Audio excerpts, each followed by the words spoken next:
चलें, किसी लाडले को लाने के लिए मुझे हटाना, झूठे मुकदमात में फंसाना और सजाएं दिलवाना ज़रूरी था, लेकिन पाकिस्तान को किस जुर्म की सज़ा दी गई? पाकिस्तान के अवाम को किस गुनाह की सज़ा दी गई? उनका क्या कसूर था? उस पाकिस्तान को क्यों मुआशी तबाही में धकेल दिया गया जो मेरे ज़माने में 6.1% की शरह से तरक्की कर रहा था? उस पाकिस्तान को क्यों सज़ा दी गई जो फाटफ के वाइट लिस्ट में आ चुका था? उस पाकिस्तान को क्यों भकारी बना दिया गया जो IMF से निजात हासिल कर चुका था? हमने IMF को खुदा हाफिज कहा था, आपको याद होगा। लेकिन उस पाकिस्तान को एक बार फिर अंधेरों में धकेल दिया गया, जिसमें 12,000 मेगावाट बिजली पैदा करके लोड शेडिंग को ख़त्म कर दिया गया था। आपको याद है कितना बड़ा ये एक जिम्मेदारी थी जो हमने अदा की आपकी खातिर, आपके बच्चों की खातिर। तो आज उस पाकिस्तान में सरमायाकारी क्यों रुक गई जहां हम CPEC की शक्ल में 50 अरब डॉलर से जायद की सरमायाकारी चीन से लेकर आए थे? उस पाकिस्तान को फिर क्यों दहशतगर्दी का गढ़ बना दिया गया जहां से दहशतगर्दी को हमने कुचल दिया था? याद होना चाहिए आपको। पाकिस्तान की उस करेंसी की कीमत यानी रुपए की कीमत क्यों मिट्टी में मिला दी गई? खित्ते में सबसे मुस्तहकम थी हमारी करेंसी, सबसे मजबूत थी। उस पाकिस्तान को क्यों तनहा कर दिया गया जो आलमी बरादरी का एक मुअज़्ज़ज़ रुकन था? और मेरे भाई और बहनों, आज मेरे दिल और दिमाग में ये सवाल अंगारे की तरह सुलग रहा है कि आपका क्या कसूर था? आपने ऐसा क्या गुनाह किया कि आपको मुझसे भी ज़्यादा शदीद, मुझसे भी ज़्यादा संगीन सजाएं दी गई? क्यों आपको तारीख की सबसे खौफनाक महंगाई का लुकमा बना दिया गया? मुझे पता लगना चाहिए क्यों 3 और 4% की महंगाई को क्यों 40% तक पहुंचा दिया गया? आपको जो रोटी 5 रुपए की मिल रही थी हमारे ज़माने में, जो 4 रुपए की या 5 रुपए की मिल रही थी, वो किसने 20 और 25 रुपए तक पहुंचा दी? मैं पूछना चाहता हूं, आपको जो चीनी 50 रुपए किलो मिल रही थी वो 250-300 तक कौन लेकर गया? ज़रा बताएं मुझे। यही तो मेरे सवालात हैं और यही मैं रोज़ पूछता हूं।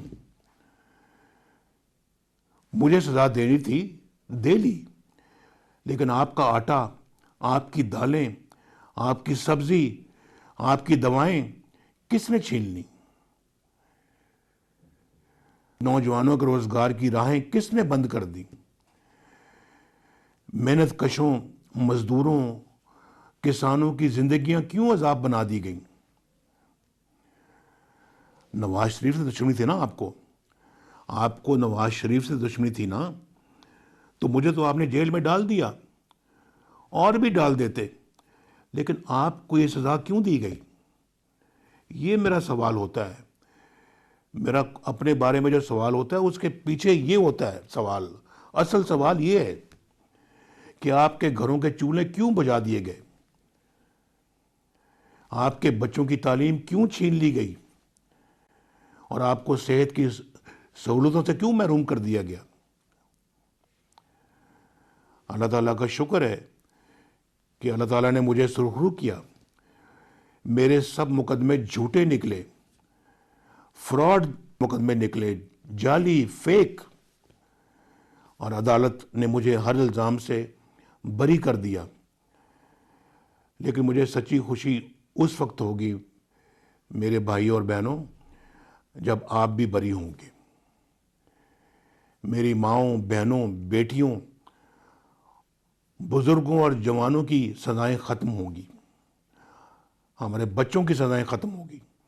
जब आपको महंगाई के अज़ाब से निजात मिलेगी, जब आपको बिजली और गैस के भारी बिलों से निजात मिलेगी, जब नौजवानों को रोज़गार मिलेगा, जब बीमारों को दवाएं मिलेंगी, दवाएं जो वो आज अफोर्ड नहीं कर सकते, जेब में पैसे नहीं होते दवा की कीमत अदा करने के लिए, मांगते हैं, कर्ज मांगते हैं सिर्फ इसलिए कि मेरा बेटा सेहतयाब हो जाए, सिर्फ इसलिए कि मेरा शौहर सेहतयाब हो जाए, इसलिए कि मेरे माँ बाप की ज़िंदगी बच जाए। ये हाल हो चुका है। और हमारे ज़माने में दुआएं मुफ्त मिलती थी, मुफ्त इलाज मुफ्त होते थे। जब ख़वातीन के हकूक़ का तहफ़्फ़ुज़ होगा, जब आगे बढ़ता, तरक्की करता और अवाम की खिदमत करता हुआ पाकिस्तान आपको वापस मिलेगा, तब मुझे असली खुशी होगी। आप जानते हैं कि नवाज शरीफ ख्वाब नहीं दिखाता, सब्ज़ बाग नहीं दिखाता, जो कहता है अल्लाह पर पुख्ता ईमान की बिना पर कहता है अल्हम्दुलिल्लाह, और अल्लाह भी उसकी मदद करता है। और मैं अल्हम्दुलिल्लाह जो कहता हूँ अल्लाह के फजलो करम से और आपकी दुआओं से करके दिखाता हूँ। 1990 में अल्लाह ने मेरी मदद की, 2013 में अल्लाह ने मेरा हाथ थामा। मुझे कभी अच्छे हालात नहीं मिले, लेकिन जब भी मुझे इक़्तिदार से फारिग किया गया, मैं अल्हम्दुलिल्लाह पाकिस्तान को कई गुना बेहतर हालत में छोड़ कर गया, और आप गवाह हैं इस बात के। तो मेरे अहले वतन, मुझे अपनी सज़ाओं से निजात के लिए अदालतों से रुजू करना पड़ा, जज साहिबान से अपनी बरियत के फ़ैसले लेने पड़े। आपको किसी अदालत में नहीं जाना, आप खुद अदालत हैं। आपने किसी जज को दरख्वास्त नहीं देनी, आप खुद जज हैं। इंशाअल्लाह मुझे मालूम है कि आप 8 फरवरी को अपनी जजमेंट ज़रूर सुनाएंगे, एक खुशहाल पाकिस्तान की, एक तरक्की याफ्ता पाकिस्तान की, और आप अपनी जजमेंट सुनाएंगे, अपनी बरियत का फ़ैसला आप खुद करेंगे।